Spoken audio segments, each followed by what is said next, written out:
हम लोग मौलिक अधिकार के बारे में जानेंगे। जैसा कि आप लोग जानते हैं, हमारा देश लोकतांत्रिक देश है। यहाँ पर सभी को समानता का अधिकार दिया गया है और हमारा देश का शासन व्यवस्था संविधान से चलती है। तो संविधान के बारे में आज थोड़ा सा हम लोग जानेंगे। भारतीय संविधान जो है वह 22 भाग में बटा हुआ है और इसमें 395 से अधिक अनुच्छेद संविधान निर्माण के समय में था। अभी वर्तमान में 444 इसमें अनुच्छेद है। पहला भाग में राज्यों का उल्लेख किया गया है। पहला भाग का अनुच्छेद 1 से लेकर के 4 के बीच में राज्य का उल्लेख है। दूसरे भाग में नागरिकता का उल्लेख किया गया है। इसमें अनुच्छेद 5 से लेकर के 11 के बीच में नागरिकता का उल्लेख किया गया है। संविधान के भाग 3 में मौलिक अधिकार का उल्लेख है। इसमें अनुच्छेद 12 से लेकर के 35 के बीच में मौलिक अधिकार का उल्लेख किया गया है। मौलिक अधिकार मुख्य रूप से राजनीतिक अधिकार होता है। इसमें संविधान के अनुच्छेद 14 में से लेकर के 18 के बीच में समानता के अधिकार का उल्लेख किया गया है। अनुच्छेद 14 में कहा गया है सभी नागरिकों को संविधान का और कानून का समान संरक्षण प्राप्त होगा और सभी कानून के समक्ष समान होंगे। अनुच्छेद 15 में कहा गया है जाति, धर्म, लिंग और जन्म स्थान के आधार पर किसी से कोई भेदभाव नहीं किया जाएगा। और अनुच्छेद 16 में कहा गया है कि लोक नियोजन में सभी नागरिकों को समानता का अधिकार दिया जाएगा।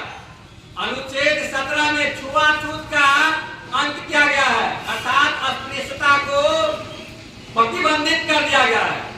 अस्पृश्यता क्या है? अस्पृश्यता समाज में कुछ भेदभाव प्रचलित था, छुआछूत प्रचलित था, उन्हीं का अंत किया गया है।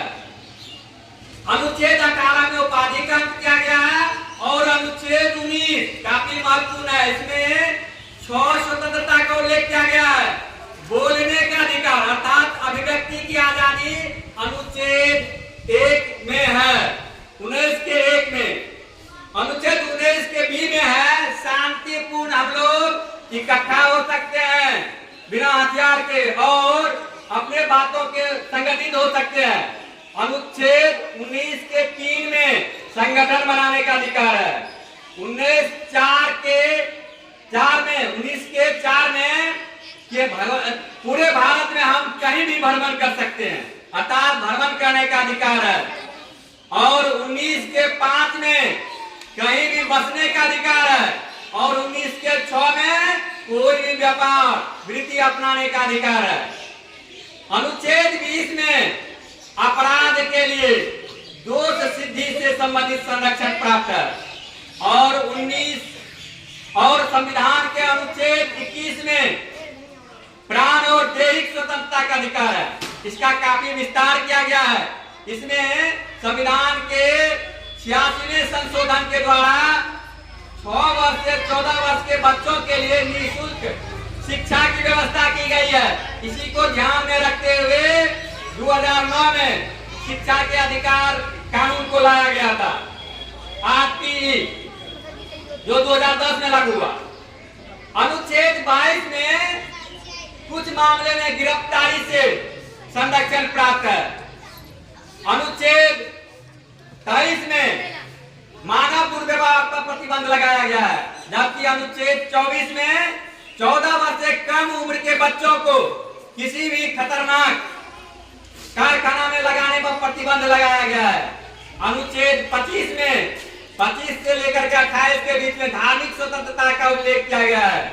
अनुच्छेद 29 और 30 में संस्कृति और शिक्षा का अधिकार की बात कही गई है और अनुच्छेद 32 में संवैधानिक उपचार की व्यवस्था की गई है। इस तरह से मौलिक अधिकार में नागरिकों के अधिकारों की सुरक्षा के लिए काफी कुछ किया गया है। तो आज हम लोग मौलिक अधिकार के बारे में जाने और इस मौलिक अधिकार के संरक्षण का अधिकार हाई कोर्ट और सुप्रीम कोर्ट को दिया गया है। अर्थात किसी भी नागरिक के मौलिक अधिकार का जब हनन होता है तब वो हाई कोर्ट और सुप्रीम कोर्ट जा सकते हैं। तो आज हम लोग अपने अधिकार, मौलिक अधिकार के बारे में जाने जो संविधान के द्वारा हमें दिया गया है। तो हम लोग अपने इन अधिकारों के प्रति सजग रहें और अधिकार का यदि उल्लंघन होता है तो हम लोग कोर्ट का दरवाजा खटखटा सकते हैं। चलिए आज के लिए इतना ही।